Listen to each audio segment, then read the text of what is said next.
చుక్క కన్నీళ్లు రాలేదు. పవన్ కళ్యాణ్ గారు ఎంత విసిగిపోయాడో మీరు చూసుంటారు. ఫ్యామిలీ విషయాలు మాట్లాడుతూ ఉంటే ఒక బాధ్యత కలిగిన ముఖ్యమంత్రి. నేను కూడా మాట్లాడాను. ఇది చూసిన తర్వాత వాడికి బుద్ధి రావాలనే ఉద్దేశంతో అలాంటి వ్యక్తులకి ఒక మాట అన్నాను. పవన్ కళ్యాణ్ గారు చాలాసార్లు చెప్పారయ్యా, ఆయన ఏది చేసినా చట్టపరంగా మ్యారేజ్ చేసుకుంటే తప్పులేదు, ఆ విషయం గుర్తుపెట్టుకోవాలి మీరు అని చెప్తూ ఒక మాట ఉన్నా. నువ్వు కూడా ఇన్నిసార్లు కలవరిస్తున్నావు, పోయి కాపురం చేయాలని చేయబోయా పోయి అని చెప్పా. ఆనాటి ముఖ్యమంత్రిని ఇవన్నీ మాట్లాడుతున్నావు, ఎందుకు అనవసరంగా మాట్లాడుతావు, వ్యక్తిగతంగా తీసుకురావద్దు, కుటుంబాల వ్యవస్థ తీసుకురావద్దు. అదే నేను కోరుతున్న ఎక్కువంటే మెంబర్స్ ఉందని. ఏ వ్యక్తి కూడా వేరే మహిళలకు ఏమాత్రం కూడా వాళ్ళ మనోభావాలు దెబ్బతినే విధంగా మీరు పనిచేయద్దండి. ఎవరైనా సరే, అది మనం వరస్ట్ క్రిటిక్ అయినా సరే, సోషల్ మీడియాలో కూడా నేను అది కూడా చెప్తున్నా. ఈ రోజు నుంచి సోషల్ మీడియాలో చాలా స్ట్రిక్ట్గా పెడతా, అవసరమైతే మొత్తం అనలైజ్ చేస్తా, సెపరేట్ విభాగం పెడతాం.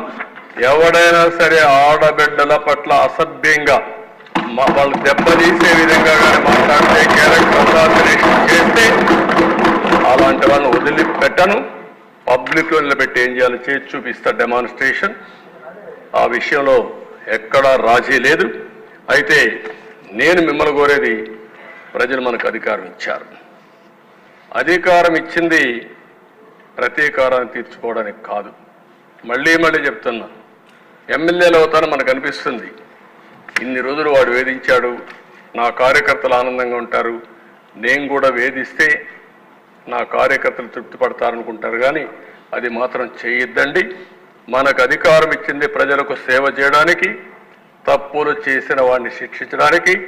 శిక్షించే బాధ్యత ప్రభుత్వాన్ని, సేవ చేసే అవకాశం బాధ్యత మీదిగా తీసుకోవాల్సిందిగా మరొక్కసారి కోరుకుంటూ, ఎక్కడా దీన్ని ఉపేక్షించం. ఒకవేళ కానీ మన వాళ్ళు తప్పు చేసినా ఏమనుకోవద్దని మొన్నైతే పవన్ కళ్యాణ్ గారు చాలా స్పష్టంగా లేసిరేసి పార్టీ మీటింగ్లు చెప్పారు. ఇక్కడ కూడా మొన్న కూడా చెప్పారు. నేను మనస్ఫూర్తిగా అభినందిస్తున్నా.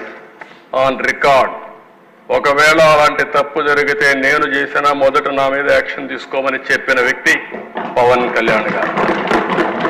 అది ఆయన యొక్క సిన్సియారిటీ. కాబట్టి మన మీద ఈరోజు అపోజిషన్ లేదు కాబట్టి మనం ఏదో మాట్లాడుకుంటే ఎవరు రేజ్ చేయలేదు అనుకుంటున్నాం. కానీ మనం చేసే ప్రతి పని 5 కోట్ల మంది అనుక్షణం నిరీక్షణ చేస్తున్నారు, వాచ్ చేస్తున్నారు. నేనేం మాట్లాడుతున్నాను, మీరేం మాట్లాడుతున్నారు, నా బాడీ లాంగ్వేజ్ ఎట్టుంది, అన్నీ కూడా ప్రజలు వాచ్ చేస్తారు, వాళ్ళే నిర్ణయిస్తారు. దయచేసి మీరు గుర్తుపెట్టుకోవాలి, మనం జవాబుదారీతనం ఈ హౌస్ 5 కోట్ల ప్రజలకి.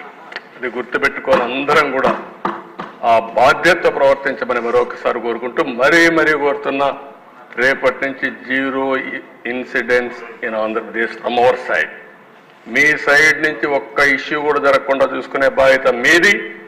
ఎవరైనా కావాలని చేస్తే మాత్రం నిర్మోహమాటంగా ఏం చేయాలో చేసి చూపించే బాధ్యత ప్రభుత్వానికి. అంత ఫర్మ్గా ఉంటామని చెప్పి మరొకసారి తెలియజేసుకుంటూ, అందరూ కూడా సహకరించమని మరొకసారి అందరినీ ప్రార్థిస్తూ, ప్రజలు కూడా కోరుకుంటున్నాం.